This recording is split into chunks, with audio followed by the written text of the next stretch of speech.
പക്ഷെ അവർ മര്യാദക്ക് നടക്കുന്ന ആളുകളായിരിക്കും. ഇവർ പറയും പോലെ നിസ്കരിക്കാതെ മുറുക്കാൻ ചണ്ടിയും ഇങ്ങനെ ചവച്ചിട്ട് മുറുക്കാനും അതുപോലെ തന്നെ ബീഡിയും വലിച്ചിട്ട് അങ്ങനെ നടക്കുന്ന ചില അരപ്പിരിലൂസന്മാരായ ആളുകളല്ല. അള്ള പരിചയപ്പെടുത്തുന്ന ഔലിയാക്കന്മാര് പഠിച്ചവര് പേടിയുള്ളവരാണ്. അവരിലൂടെ കറാമത്തുകളും ഉണ്ടാകും. അവരിലൂടെ കറാമത്തുണ്ടാകുമ്പോ അതിൻ്റെ കഴിവ് അവർക്ക് അള്ള കൊടുത്തിട്ടല്ല. കറാമത്തുകൾ ആരിൽ നിന്നെങ്കിലും പ്രകടമായാൽ ആ കറാമത്ത് ആരിലൂടെയാണോ നമ്മൾ കണ്ടതെങ്കിൽ അയാളോടല്ല നമ്മൾ തേടേണ്ടത്. മറിച്ച് ആ കറാമത്ത് നൽകിയവനാരോ അത് അല്ലാഹു മാത്രമാണ്.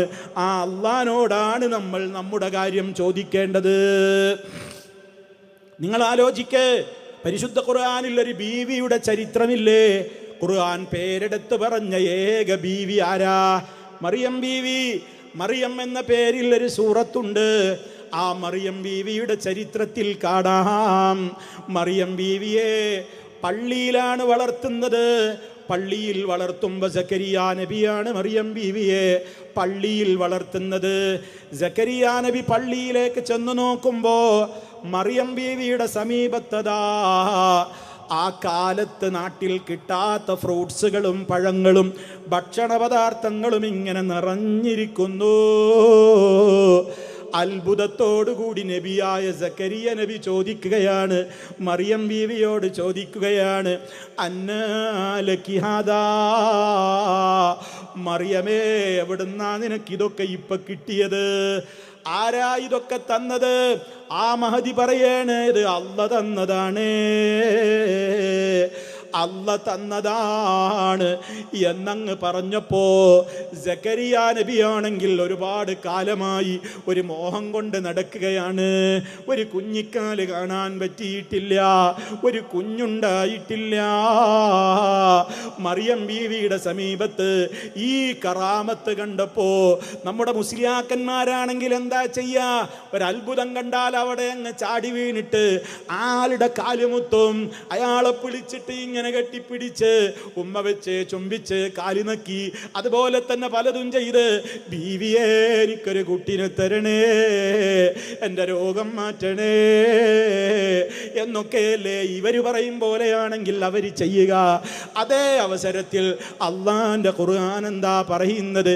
സക്കരിയ നബി അത്ഭുതം കണ്ടപ്പോ എങ്കിൽ ഇതൊരു ചാൻസാണല്ലോ, ഓ മറിയമേ എനിക്കൊരു കുഞ്ഞിനെ തരണേ എന്ന് മറിയം ബീവിയോടാണോ തേടിയത്? അല്ല. ഖുർആൻ നോക്ക്, കുല്ലമാ ദഖല അലൈഹാ സക്കരിയൽ മിഹ്റാബ് വജദ ഇൻദഹാ റിസ്ഖാ ഖാല യാ മറിയം അന്നാ ലകി ഹാദാ قالت هو من عند الله إن الله يرزق من يشاء بغير حساب. ഉടനെ പറഞ്ഞ വാചകം നോക്ക്, ഹുനാലിക ദഅ സക്കരിയ റബ്ബഹു. വാചകം ശ്രദ്ധിച്ചോ? അറബി പ്രാഥമികമായെങ്കിലും അറിയാവുന്നവർ കേട്ട് പഠിച്ചു നോക്ക്. ഹുനാലിക അവിടെ വെച്ചതാ സക്കരിയ അലൈഹിസ്സലാം പ്രാർത്ഥിച്ചു. ആരോട്? മറിയമ എന്നല്ല, റബ്ബഹു, തദ് റബ്ബിനെ വിളിച്ചുകൊണ്ട് തേടുകയാണ്.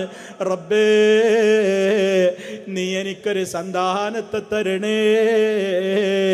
മറിയം ബീവിക്കുണ്ടായ കറാമത്ത് കാണുമ്പോ സക്കരിയ നബി തേടിയത് മറിയം ബീവിയോടല്ല. മറിയം ബീവിക്ക് ആ കറാമത്ത് കൊടുത്തവനാരോ? അള്ളയല്ലേ, അള്ളാനോടാണ് തേടിയത്. ഇതാണ് സലഫികൾ പറയുന്നത്, പഠിച്ചു വെച്ചോ. അല്ലാതെ ഔലിയാക്കൾ ഇല്ലെന്നല്ല, കറാമത്ത് ഇല്ലെന്നല്ല, കറാമത്തും ഔലിയാക്കളും ഒക്കെയുണ്ട്.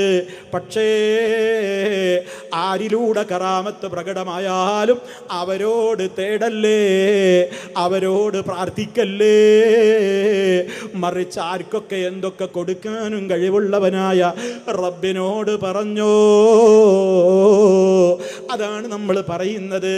അതല്ലാതെ കണ്ട് ഇവരെയൊക്കെ തെറി വിളിക്കുന്നവരല്ല, ഇതൊക്കെ നിഷേധിക്കുന്നവരല്ല. അതേ അവസരത്തിൽ ഇവരെന്തു ചെയ്യുന്നു? ഇവരിങ്ങനെ കുറേ മഹാന്മാരെന്ന് പറഞ്ഞു നടക്കുന്ന ആളുകൾ നിസ്കരിക്കുന്നത് കാണൂല പോലും. അവർക്ക് 40 തടിയാണ് പോലും, 300 തടിയാണ് പോലും. ഇവിടെ നിസ്കരിക്കുന്നത് കാണൂല. മൂപ്പരെ തടി ഇവിടെ ചായയും കുടിച്ചിട്ട് മടവൂരിൽ ഉണ്ടാകും. നോമ്പ് നോൽക്കൂല. നോമ്പ് നോൽക്കുന്ന ആളുകൾക്ക് ചായ കൊടുത്തിട്ട് നോമ്പ് മുറിപ്പിക്കും. നിസ്കരിക്കുന്നത് കാണൂല.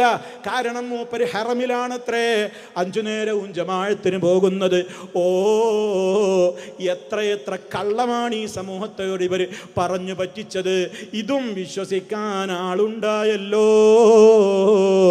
5 നേരവും ഇവരൊക്കെ മക്കത്ത് കാണത്രേ പോകുന്നത്. മദീനത്താണത്രേ നിസ്കരിക്കുന്നത്. ഇവിടെ നിസ്കരിക്കുന്നത് കാണൂല. ഇവർ റമദാനിൽ പോലും കഞ്ചാവടിച്ച് നടക്കുന്നു, കള്ളു കുടിക്കുന്നു, അന്യ സ്ത്രീകളെ കൊണ്ട് കാല് തടവിക്കുന്നു. പല പ്രവർത്തനങ്ങളും ചെയ്താലും മിണ്ടാൻ പാടില്ല, ഔലിയപ്പാപ്പയാണ് കുരുത്തക്കേട് പറ്റും എന്ന് പറഞ്ഞ് ഇങ്ങനെ പറ്റിക്കുന്ന നിങ്ങളുടെ അത്തരത്തിലുള്ള വ്യാജന്മാരില്ലേ, അവരെ സലഫികൾ അംഗീകരിക്കുന്നില്ല. മറിച്ച് അല്ലാഹുവിനെ വഴിപ്പെട്ട് ജീവിക്കുന്ന മുത്തഖീങ്ങളായ ഔലിയാക്കൾ ലോകത്ത് ഏത് കാലത്തും ഉണ്ടാകും. അവരിലൂടെ അത്ഭുതങ്ങളും സംഭവിക്കും. അതിനൊന്നും ഇവിടെ സംശയമേ ഇല്ല.